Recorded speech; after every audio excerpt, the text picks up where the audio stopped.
جس طرح ڈھال آپ کر دیتے ہیں جنگ میں برستے ہوئے تیروں کے سامنے، تو وہ تیر ڈھال سے ٹکرا کے گر جاتے ہیں اور آپ کو نقصان نہیں پہنچتا، تو روزہ بھی آتش دوزخ سے ڈھال ہے، جہنم کی آگ سے بچانے والا ہے۔ روزے دار کو اللہ کی خاص رحمت نصیب ہوتی ہے۔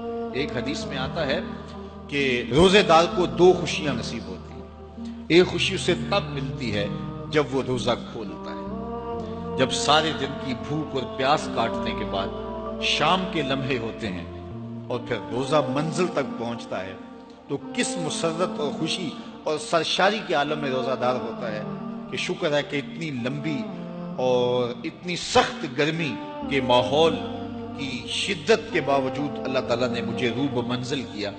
تو اس وقت ایک احساس اس کے ساتھ جڑا ہوتا ہے، اور پھر جب وہ ٹھنڈا اور میٹھا مشروب اپنے کام و دہن میں ٹپکاتا ہے اور وہ ٹھنڈا میٹھا مشروب اس کی رگوں کو تر کرتے ہوئے معدے کی طرف بڑھ رہا ہوتا ہے، اس کی زبان بولے نہ بولے دل اللہ کا شکر ادا کر رہا ہوتا ہے، اس کا ایک ایک عضو بدن رب کا شکرانہ ادا کر رہا ہوتا ہے۔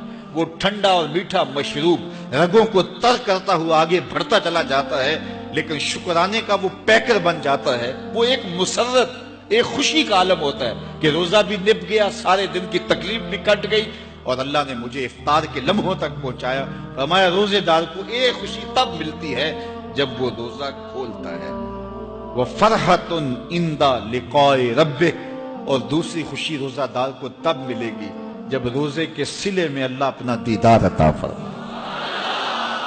بنی آدم کے جتنے بھی عمل ہیں 10 سے لے کر 700 گنا تک اس کا ثواب اولاد آدم کو اس کا دیا جاتا ہے۔ جتنا گڑ ڈالو اتنا ہی میٹھا، تو بعض کو 10 گنا، بعض کو 70 گنا، بعض کو 100 گنا، بعض کو 700 گنا، تو 10 سے لے کر 700 گنا تک بندے کے اعمال کا صلہ دیا جاتا ہے۔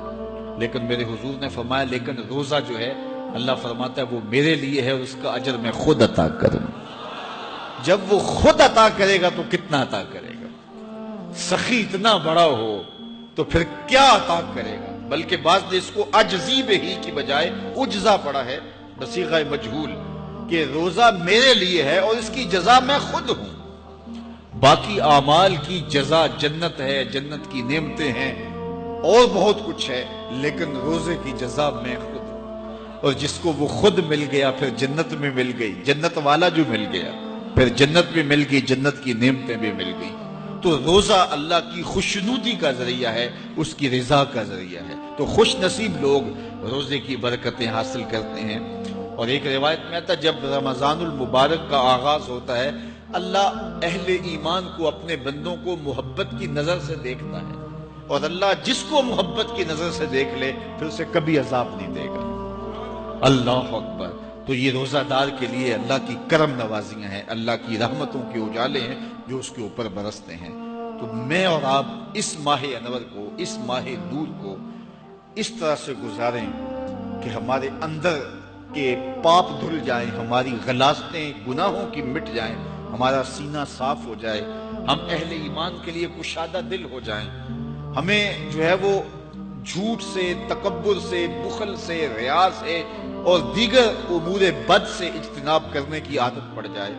روزہ جو سکھانا چاہتا ہے ہم وہ اس سے سیکھ لیں، اور روزے کی برکات ضبط نفس کی صورت میں ہمیں نصیب ہو جائیں، تو ہم روزے کے بعد بھی، ماہ سیام کے گزرنے کے بعد بھی ایک نئی زندگی لے کر، ایک تازگی لے کر، ایک نور و روشنی لے کر کے جو ہے وہ معاشرے کے، اسلامی معاشرت کے ایک اہم فرد کی صورت کے اندر جو ہے وہ سامنے آئیں۔ تو اللہ اس ماہ سیام کی برکتیں ہمیں نصیب فرمائے۔ ہر سال مہینہ آتا ہے، گزر جاتا ہے، ہم پورا مہینہ بھوک کاٹتے ہیں اور پھر وہاں کے وہاں ہی کھڑے رہتے ہیں، تو پھر ہمیں سوچنا چاہیے، لیکن اگر تبدیلی آتی ہے تو پھر شکریہ ادا کرنا چاہیے۔ آج کی اس تاریخ میں ہم عزم کر کے اٹھیں کہ ہمارا یہ ماہ سیام ہماری زندگی میں ایک سنگ میل ثابت ہوگا، اور ہم ایک نئے باغپن کے ساتھ، نئے عزم کے ساتھ یہ مہینہ گزاریں گے اور ضبط نفس